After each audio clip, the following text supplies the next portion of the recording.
333, episode 62 Musuh Dewa 6. Jung Hwon memancarkan cahaya putih murni saat dia mengarahkan pedang penghakiman pada Athena. Athena berbicara, Uril, aku tidak mendengar bahwa Eden akan datang. Aku tidak di sini sebagai bagian dari Eden. Kemudian, aku hanya membantu inkarnasi aku. Uril terus berbicara, Athena, sampai di sini, sejauh ini kamu belum melakukan banyak hal untuk Olympus. Berapa lama kamu akan khawatir tentang Gigantomachia? Apakah kamu akan terus membuatnya dengan biro? Aku prihatin. Ini sangat serius, Uril. Kami hanya mencoba mengingat kembali kisah tentang mendorong kebaikan sambil menghukum kejahatan. Kemenangan baik dan kejahatan dikalahkan. Adalah benar untuk menekankan ini beberapa kali. Mendorong yang baik sambil menghukum yang jahat. Ketika cerita yang bagus meningkat, rasi bintang akan mengkonsumsi skenario yang bagus. Semakin banyak ini terjadi, semakin bersih Starstream akan menjadi. Mata Uril bergetar ketika dia mendengar kata-kata itu. Melakukan banyak cerita dan skenario bagus akan membuat dunia lebih baik. Tentu saja, ada saat ketika dia percaya demikian. Lalu apakah Starstream lebih baik sekarang? Apakah rasi bintang menyukai cerita yang bagus? Ini tidak cukup sekarang, tapi suatu hari nanti. Sayap malaikat mengepak dan bergerak. Athena, kamu biasanya berada di pihak yang lemah. Uril menatap raksasa yang bertarung di tanah. Lebih tepatnya, dia sedang menonton raksasa terkecil Breaking the Sky Sword Sein. Aku ingin bertanya kepada kamu, juru bicara keadilan dan kebijaksanaan. Nada suara Uril berubah dan ekspresi Athena menjadi lebih keras. Apakah itu, raksasa, jahat? Athena menunduk memandang Breaking the Sky Sword Sein. Ilmu pedang The Breaking the Sky menghancurkan langit dan merobek rasi bintang. The Breaking the Sky Sword Sein itu kecil tapi kuat. Mungkin dia lebih kuat dari para raksasa yang menganggur di Tartarus. Namun, dia tidak kuat sejak awal. Pergi, menjauh dari aku. Kamu gadis sial. Gadis terkutuklah. Kamu menghancurkan keluarga aku. Darah para raksasa. Dikatakan bahwa jika kamu memakan hati gadis itu, kamu akan mendapatkan kekuatan seekor harimau. Penderitaan yang dialami Sein pedang melanggar langit diceritakan dan masuk ke mata Athena. Itu adalah kepahitan yang harus ia tanggung hanya karena ia dilahirkan sebagai raksasa atau karena ia memiliki penampilan yang berbeda. Athena menggigit bibirnya. Semua raksasa berbahaya. Sifat mereka sangat kuat dan mereka dapat menyebabkan bencana mengerikan lainnya. Bencana. Kepada siapa mereka akan membawa bahaya bencana? Athena dengan kuat menggenggam tombaknya, tetapi dia menghindari pandangan Uril. Tentu saja, untuk manusia. Manusia, sejak kapan Olympus peduli dengan manusia? Uril, kamu lebih baik hati-hati dengan kata-katamu. Athena, kamu juga tahu itu. Mulut Athena setengah tertutup dan Uril melanjutkan. Hal yang kamu coba ciptakan saat ini adalah palsu yang mendorong kebaikan sambil menghukum kejahatan. Ini adalah mitos palsu yang secara sewenang-wenang menunjuk, jahat, dan baik. Mata Athena bergetar. Jadi bagaimana jika itu palsu? Bahkan jika itu palsu. Athena, apakah kamu lupa? Skenario, mendorong kebaikan sambil menghukum kejahatan, karena, palsu, yang merajalela. Suara Uril bergetar ketika dia mengingat waktu, berburu iblis. Athena, dalam skenario ini, tidak ada baik atau jahat. Hanya ada keinginan kita untuk melihat cerita. Uril menatap langit dan cahaya bersinar. Aku, tidak ingin melihat cerita ini lagi. Archangel Uril menatap Starstream. Sekarang aku ingin melihat, kejahatan nyata, sedang dihancurkan. Mata Athena melebar. Suara gemetarnya mengalir keluar. Kurung buka. Kisah itu sudah lama hilang. Tidak, tidak. Uril tersenyum ketika dia memperhatikan aku. Itu sebabnya aku datang ke sini. Pedang penghakiman dan tombak Athena saling menunjuk. Tidak ada lagi ruang untuk kompromi. Malaikat Eden bertabrakan dengan Dewi Olympus. Serangan Athena melampaui probabilitas. Jung Hwon tampaknya terdorong pada awalnya tetapi situasinya segera stabil berkat partisipasi Yo Jong-hyuk.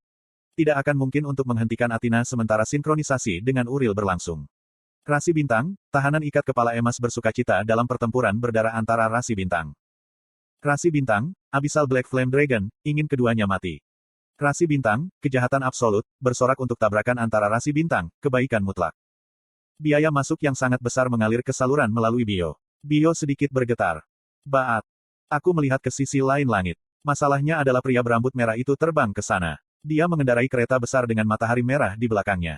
Matahari Maha Kuasa, Apollon. Sama seperti mitos, dia memiliki wajah yang sangat tampan. Itu hampir cukup untuk menamparkan pipi Yo Jong-hyuk sekali. Tidak, itu akan menjadi 2 kali. Rasi bintang, yang Maha Kuasa matahari, mengarahkan kemarahan besar kepada kamu. Dia adalah salah satu dari 12 dewa dan terlalu banyak untuk aku tangani sendiri. Pluto rusak dan bagian-bagian tubuh belum pulih sepenuhnya. Mungkin tubuh inkarnasi aku akan berubah menjadi abu setelah dipukul 1 atau 2 kali oleh matahari. Namun, aku tidak khawatir. Itu karena aku bukan orang yang akan melawan matahari Maha Kuasa. Di kejauhan, aku mendengar sesuatu seperti klakson lokomotif. Terdengar suara roda kereta. Pada suatu waktu, aku tidak tahu seberapa menakutkan suara ini. Rasi Bintang, Maha Kuasa Sun, bingung. Jika ada 12 dewa utama di Olympus, ada 8 Lokapala di Veda. Lokapala yang muncul adalah yang aku kenal baik. Surya, kenapa kamu di sini? Kereta matahari dan kereta matahari bertabrakan, menciptakan ledakan yang menyilaukan. Kemungkinan yang kurang berarti kereta Surya tidak sebesar seperti sebelumnya tetapi cukup untuk menyamai kereta Apollon. Surya, bisakah aku menerima ini sebagai makna Veda? Aku tidak punya hubungan dengan Veda. Aku meninggalkannya beberapa saat yang lalu. Surya tertawa. Aku hanya datang ke sini untuk menentukan siapa dewa matahari terbaik. Sinar matahari yang terik memenuhi udara. Itu adalah pertarungan antara Surya dan Apollon. Panah yang mengandung kekuatan cahaya Apollon menutupi langit seperti air terjun dan mata ketiga Surya mengganggu lintasan panah. Mitos dan mitos itu saling menabrak. Itu sudah cukup untuk meninggalkan Apollon ke Surya. Aku melihat sekeliling sisa medan perang. Dok Jasi, aku suka perisai baru. Petik 2. Li Hyunsung, yang memegang perisai Herakles, sedang melintasi medan perang sambil merobohkan para pahlawan dan tentara raksasa. Han Suyong tepatnya mengelola kekuatan sihirnya dan menangani Herakles yang diproduksi massal satu per satu. Begitu tahap transformasi mulai runtuh, keseimbangan sedikit condong ke arah kami. Gigantes yang kuat mendorong para pahlawan dan Li Gilyong dan Shin Yosung mengendalikan naga Chimera, menggunakan napasnya untuk mengubah pantai menjadi lautan api. Li Jihye terus-menerus menembakkan kerang ke Herakles yang diproduksi massal. Aku telah meningkatkan kekuatan sihir Li Jihye dalam persiapan untuk hari ini. Sebuah mitos baru muncul di Gigantomachia. Mitos perusahaan Kim Dokja dicatat secara real-time. Semua orang bertarung dengan baik dan tidak ada yang salah. Namun, Kim Dokja anehnya gugup. Itu firasat yang sangat kecil. Secara halus aku merasa ada sesuatu yang salah. Tidak ada yang salah ketika aku memeriksanya dengan tenang. Uril dan Surya berpartisipasi tepat waktu dan Yo Jong Hyuk kembali dengan selamat dari krisis bumi. Lalu mengapa? Sebenarnya, Kim Dokja tahu alasannya. Tidak. Lihatlah sekeliling. Yang aku cari tidak ada. Athena, Jason, Apollon, Achilles. Ada banyak dewa dan pahlawan yang membuat nama untuk diri mereka sendiri di Olympus tetapi tidak satupun dari mereka adalah pemimpin Olympus. Jika skenario itu benar, seharusnya ada satu pemimpin lagi selain Ares. Aku harus membunuh mereka untuk mengakhiri skenario ini. Mungkin Volcanic Blacksmith Hephaistos yang belum muncul tetapi dia tidak secara langsung berpartisipasi dalam Gigantomachia dalam novel asli atau versi revisi. Lalu siapa sih pemimpin Olympus yang lain? Pada saat ini, seorang pahlawan memasuki mata Kim Dokja. Berhenti. Kamu harus berhenti. Aku memandang sang pahlawan. Tubuh berotot, kecoklatan indah dan mata penuh pusing. Status yang kurasakan darinya mirip dengan Yosangah. Pahlawan labirin, Theseus. Pertarungan ini tidak ada artinya. Theseus berusaha menghentikan perkelahian. Kita harus berhenti di sini. Tidak perlu melawan para raksasa. Melakukan ini tidak akan membantu Olympus. Athena, Apollon, tidak tahu.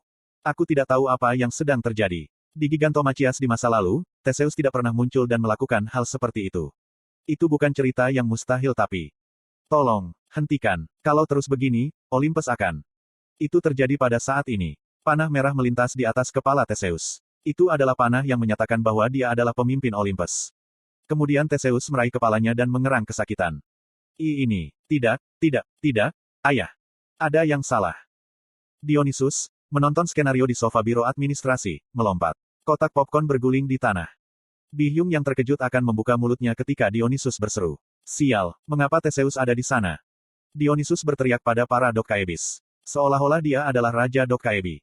Cepat siapkan, penyaringan masuk akal probabilitas. Atau semua orang dalam skenario itu akan mati. Saat berikutnya, ada ledakan di layar. Aku tidak tahu apa yang sedang terjadi. Telingaku berdering dan pandanganku menjadi sangat putih. Aku terperangkap dalam ledakan dan terbang menembus dinding batu ke dalam gua. Tubuh inkarnasi kamu rusak parah. Kerusakan pada tubuh inkarnasi kamu serius. Kamu perlu perawatan segera. Aku membalut luka-luka itu untuk mencegah cerita aku melarikan diri. Aku terhuyung dan melihat keluar gua pantai. Medan perang dipenuhi darah. Busa itu mencapai ujung jari kaki aku dan semilir angin laut membasahi bibir aku. Selain itu, tidak ada yang bisa dilihat di medan perang. Tidak ada Shin Yosung dan Li Gilyong yang terbang di langit dengan seekor naga. Li Jihye mengarahkan armada hantu juga. Selain itu, Li Seolwa dan Li Hyunsung yang baru saja melindungi pesta. Yosung, Gilyong, petik 2. Aku tidak bisa melihat Yo Jong Hyuk bertarung melawan Athena di langit atau Han Suyong menghancurkan massa yang diproduksi Herakles. Bahkan tidak ada Uril atau Surya. Han Suyong, Yo Jong Hyuk, petik 2. Teriakanku bergema di dalam gua tempat angin laut bertiup. Hatiku tenggelam. Apa yang telah terjadi? Setelah beberapa saat, sesuatu yang besar muncul dari air. Makhluk yang tak terukur dan tak terbaca ke kognisi manusia. Aku berpikir ketika menghadapinya, ini adalah dewa. Rasanya semua rasi bintang yang aku lihat sebelumnya palsu. Itu adalah eksistensi yang hanya bisa digambarkan sebagai dewa. Akulah tombak yang membagi batas laut, Poseidon.